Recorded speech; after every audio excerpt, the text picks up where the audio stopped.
What is going on, guys? Andrew Acevedo here, back with another video, and we are back with my top 10 shortstops in Major League Baseball going into the 2021 season. And this is the first of a bunch of rankings. Obviously, again, the lockout maybe potentially looking good. That maybe we're done with the lockout in a couple weeks. Who knows?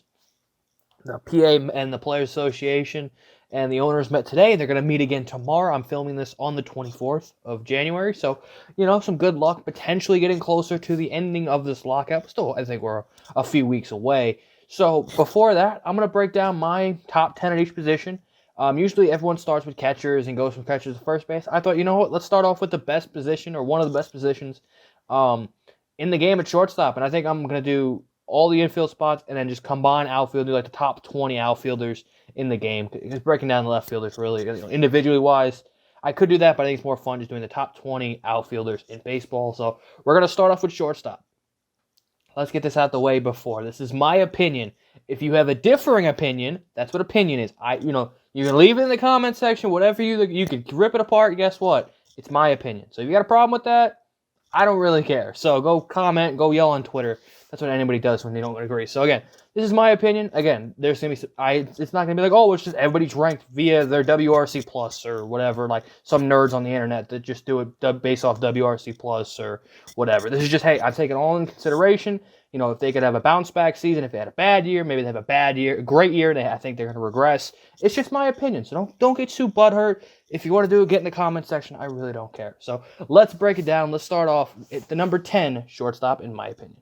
Kicking off the list at number 10 is newly acquired Detroit Tigers shortstop Javier Baez. Javi was a guy, obviously got traded to the Mets from the Chicago Cubs last season, had a pretty solid season, obviously had to deal with, I believe, a little bit of a leg injury, but 138 games played, 31 homers, a 265 batting average, a 116 WRC plus, 319 on base, and a 494 slugging with a 3.6 WAR on the season.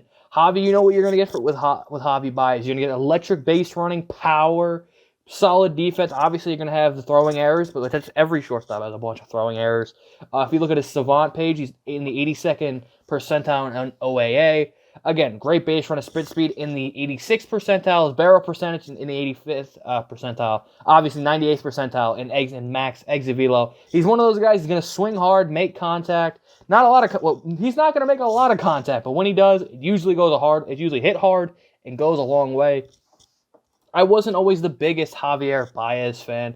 Obviously, with the Cubs, I didn't really get him. I always thought he was kind of a little bit overrated, but once he put on a New York Mets jersey and I saw him play with Francisco Lindor and just seeing him in a Mets jersey, I can understand why Cubs fans loved him more than guys like Bryant, and just because he is just a straight electric factor, and he's must-see TV because he's going to do something either on the bases or he's going to hit you a clutch homer or make a great defensive play. You can't take your eyes off. And I know on my channel, historically, I'm not a guy who likes all the flash and substance. I just like results. But Javi was just a different type of guy. Obviously carried the Mets.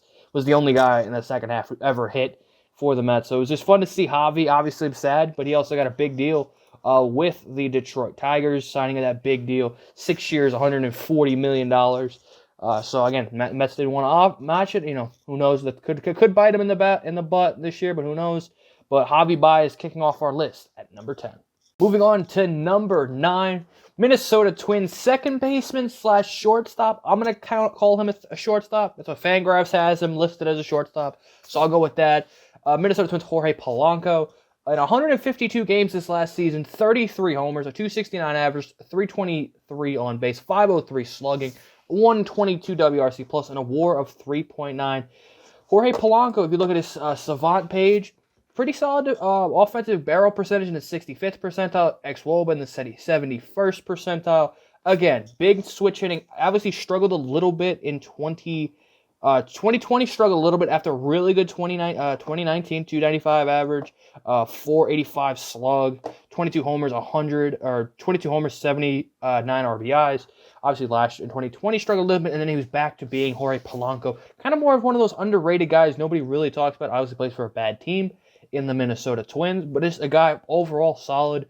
Not the greatest defensively, which that is kind of one of his negatives with Jorge Polanco. He isn't the greatest OAA in the 12th percentile. So again, not a guy you're expecting to, be this defensive wizard. But again, he just puts the bat on the ball, You look at his walk percentage, never really over 10. So again, 7 last year. Strikeout percentage, 18%. You look again, just WRC plus of 122, WAR of 3.9. 2019 had a WAR of 4.1. So again, he's a really solid kind of under the radar shortstop that nobody talks about again because he plays for a bad team, but just puts up pretty good numbers.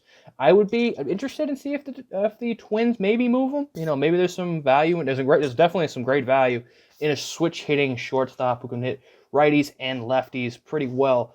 So Jorge Polanco gets the number 9 spot.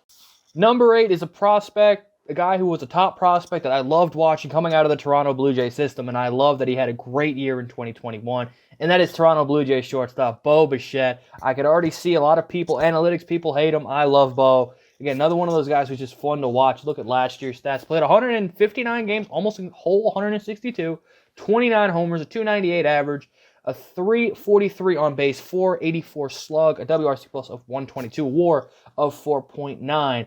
You look at Bo, obviously came up in 2020, showed some pretty good flashes, had hit 311 in 44 games, broke a record, I think, most consecutive games with an extra base hit as a rookie. And then obviously 2020, again, hit pretty well offensively. The big thing with Bo is he's got stone hands. He's one of the worst defensive shortstops out there. I will say that. But Bo with the bat produces. You look at his savant, his barrel percentage, 64th percentile. His XBA in the 91st percentile. His max exit velo in the 96th. His average exit velo is in the 85th. So he's hitting the ball hard. His hard hit rate in the 83rd percentile. Bo's one of those guys who just hit the ball. Yes, he's got a very unique swing, so balls, I've seen a lot of people call him, he drops a lot of bloops. Hey, he does have a really long swing, so he's late. I would like him maybe to shorten up his swing a little bit. I mean, he's still producing, even with his swing. His swing, could definitely make a couple adjustments. It's still long, but again, he still produced at a great level. And he was good enough to move Marcus Semien to second base when the Blue Jays signed him from the A's, where Semien was a top 3 MVP candidate a year before. And Bo was there, and they're like, we're not moving Bo, we'll move you. So, again, Bo, I'm expecting another great year from Bo, and maybe another all-star appearance. Actually, I believe it was his first all-star appearance. Just good to see Bo Bichette. As I thought he was going to be the better prospect. I thought him and Vlad were going to be an amazing tandem as top prospects, and they've panned out in Toronto. Kevin Biggio, not so much, but Bo Bichette gets the number 8 spot. We'll move on to number 7, and it's a guy, again, analytics people hate. Because, again, he's terrible defensively. And we'll talk about Boston Red Sox shortstop Xander Bogaerts.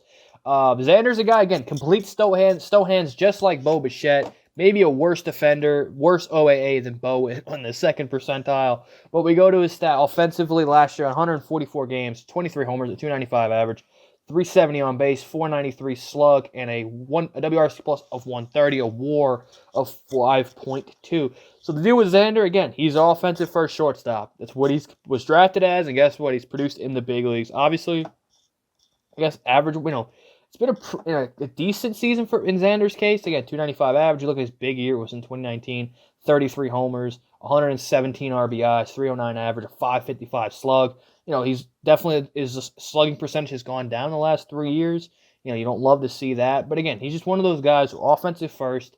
He's still a top 10 shortstop. I've seen a lot of guys, again, just putting disrespect on him because he's bad defensively. Again, yes, this is a very defensive first position, but his offensive is still one of the better offensive valued shortstops in the league. Again, just produces. The guy hits. Again, obviously 33 homers in 2019 is big year. Hit 11 in 57 games in 2020, 2018, 23 homers, 103 RBIs. Again, he's in a great lineup at Boston. Guys like JD, Devers, Verdugo. And he's kind of the main catalyst, one of the main catalysts in the Red Sox who, always have a really good offense. And again, Bogaerts, I expect him to bounce back a little bit. I mean, I wouldn't say he had a bad year, but maybe lower than what we've expected the last couple of years with Xander. So Xander comes in at number 7. Moving on to number 6, and this is a player who potentially might not even play second base in 2022, and that is Trevor Story, current free agent.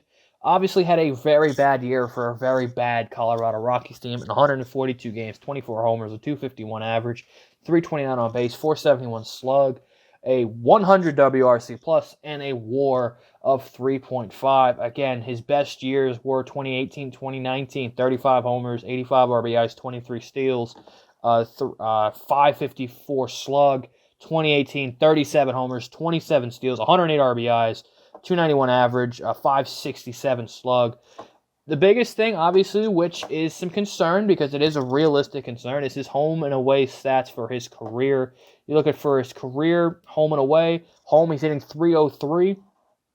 You look at his road splits, he's hitting 241. The power, 95 homers to 63 homers. Again, he's also very good defensively. I know he had a down year this past year. A lot of things playing into, again, it's his walk year. He wanted to play well, but also when you're on a bad team who just lost their best player, Nolan Arenado, who's lost some protection in his lineup when that Colorado Rockies lineup had this past year was CJ Cron and Trevor. You look at Nolan Arenado isn't there anymore. Charlie Blackmon isn't Charlie Blackmon anymore, so he lost all of his protection because you could pitch to CJ Cron, you can just walk Trevor Story, and if you look, it just sucks that this season, again, pitchers just pitched around him, and then he did walk 9% of the time this past season. But again, he's always a guy who I always thought he could hit 30-30. His closest year was 2018, 37 homers, 27 steals. But again, kind of that 4.5, 5-tool shortstop. Somebody's going to get him in a deal because obviously Correa is still a free agent. Baez signed their deal, Semien signed their deal, Seager signed their deal.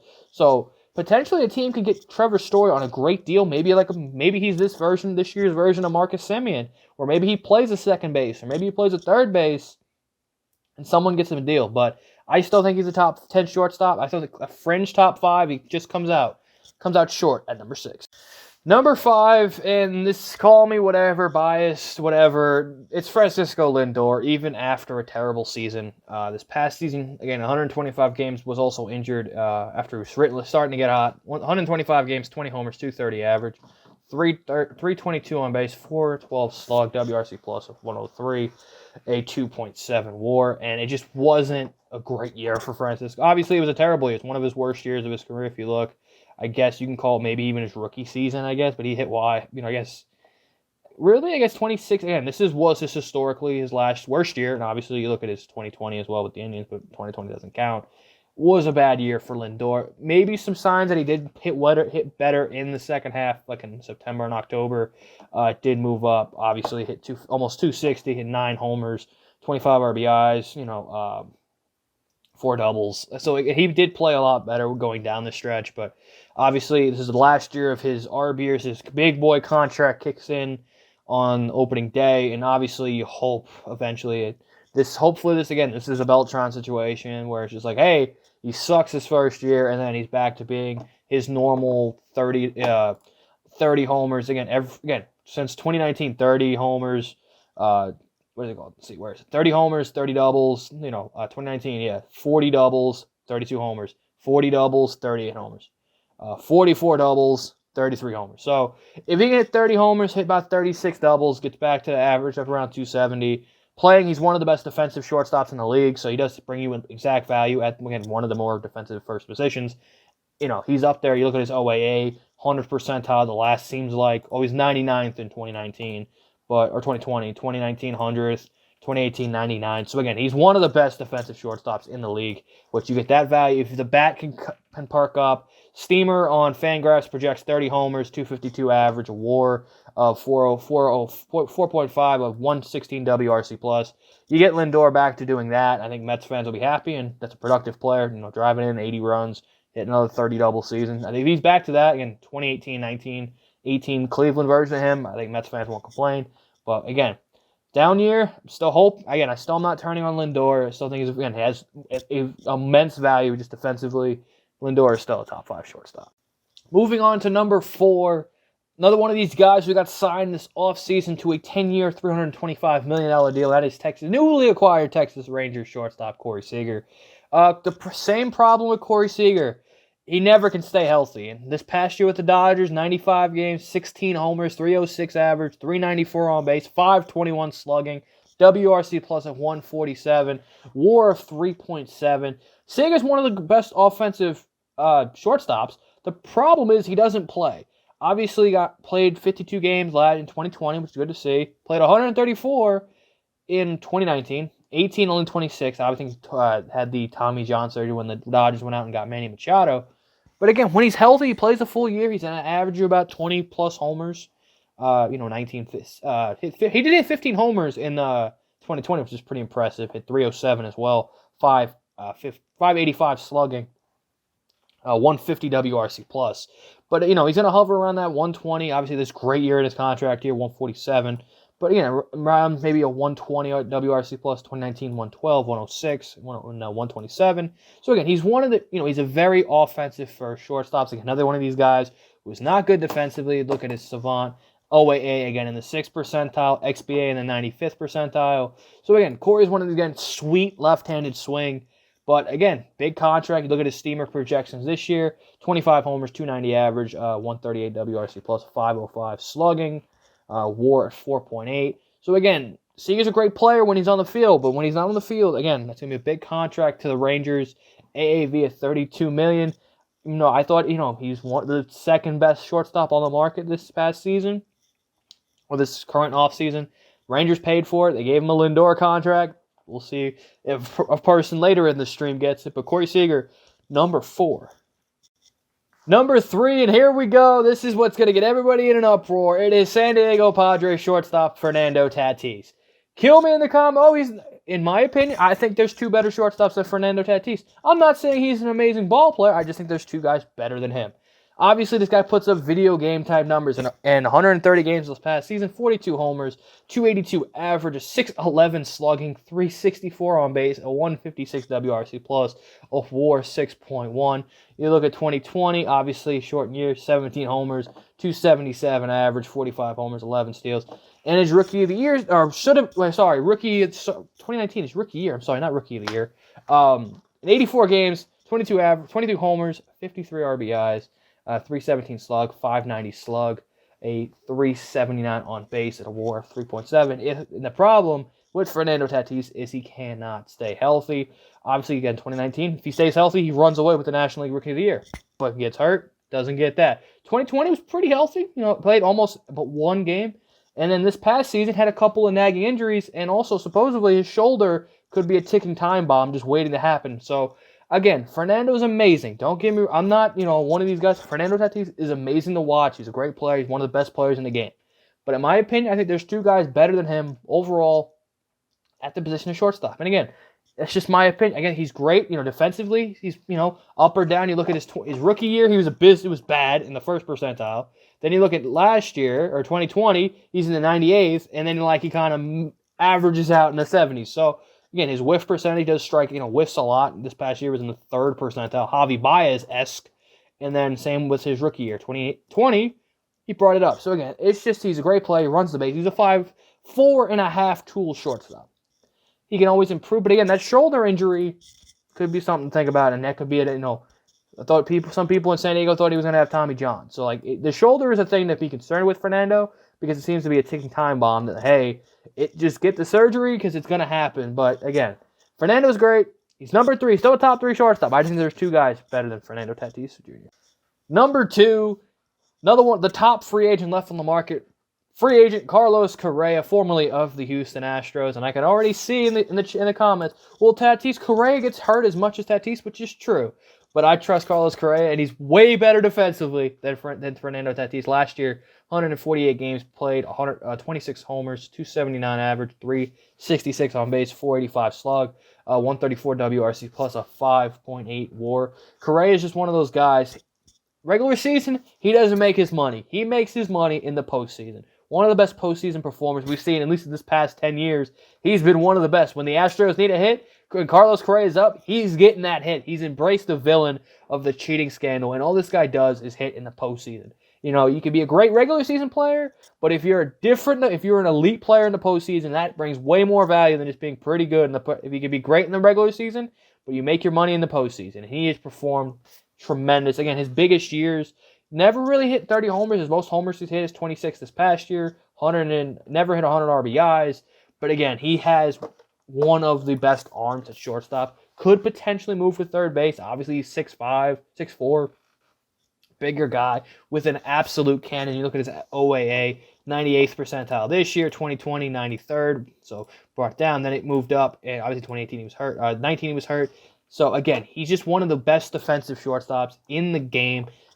Playoff performer with power. He's going to get paid. He's going to get a Tatis or Lindor type contract. He just left his CAA to join Scott Boras. So he knows he's going to get paid. WRC pluses 134, 96 obviously in 2020, down year, but then showed up in the postseason, 142, 101, 152, 123, and 136. Guy, again, he's one of these guys who just shows up in the postseason and is a different type of hitter. And I value, hey, it's great you can show up in the postseason, regular season, and put up great numbers, but when the team really needs you, Correa goes to another level. So that's why he gets the number 2 spot.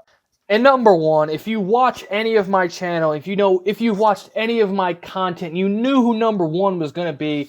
Newly, I guess, moving back to his natural position of shortstop, Los Angeles Dodger, Trea Turner.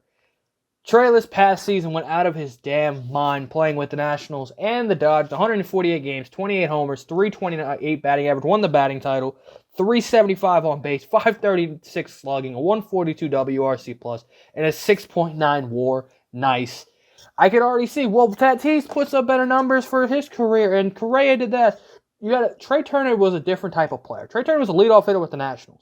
And then something clicked from 2020 to 2021 where Trea Turner just became an elite hitter. The 2020 shortened year, I guess I don't really care about 2020, but 335 average, 12 homers, 41 RBIs out of the leadoff spot. And that's the main thing with Trea Turner's stat when you're like, his stats don't jump off the page because he's a leadoff hitter. He's not paid. He's paid to score the runs, not drive them in. You look at, RBIs again, he's not one of these guys who's going to drive in 100, but it hits 117, 180 in 2018, 151, 55, 2019, 195 this past season. Again, the power number finally showed up for Trea. 107 runs scored this year. The runs scored 103 in 2018, 96 in 2019.